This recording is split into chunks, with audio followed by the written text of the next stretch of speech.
What we celebrate at Christmas is not so much the birth of a baby, as important as that is, but what's so significant about the birth of that particular baby is that in this birth we have the incarnation of God himself.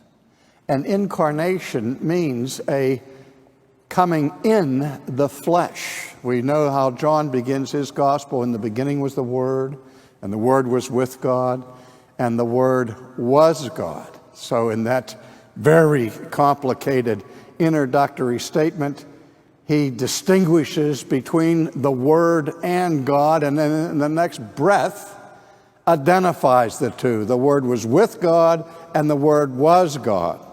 And then at the end of the prologue, he says, and the Word became flesh and dwelt among us.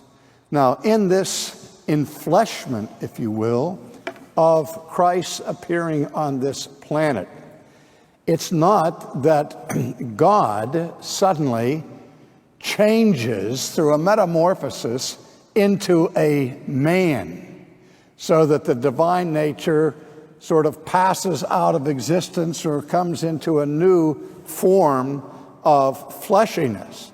No, the incarnation is not so much a subtraction as it is an addition, where the eternal second person of the Trinity takes upon himself a human nature and joins his divine nature to that human nature for the purpose of redemption.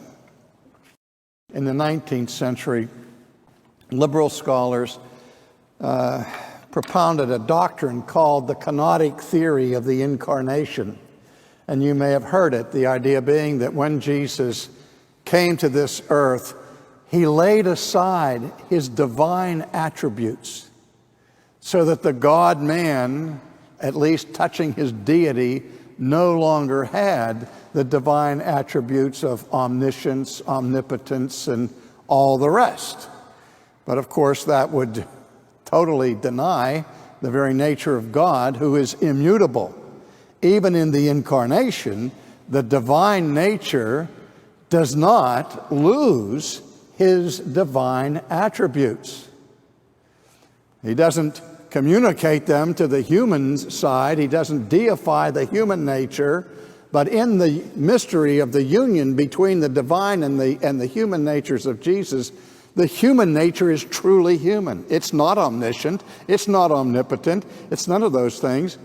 But at the same time, the divine nature remains fully and completely divine.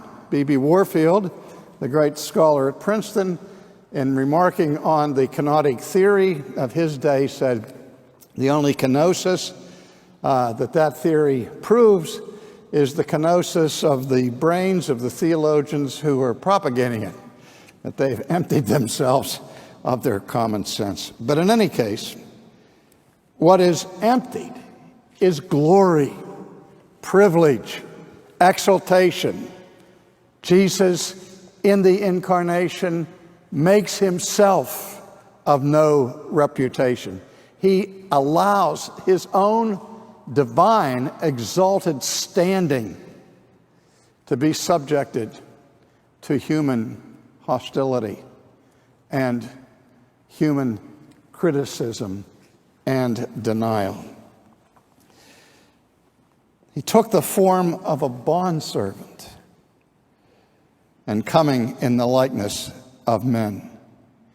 This is an amazing thing, that he doesn't just come as a man, he comes as a slave. He comes in a station that carries with it no exaltation, no dignity, only indignity. And being found in appearance as a man, he humbled himself and became obedient even to the point of death, the shameful death of the cross.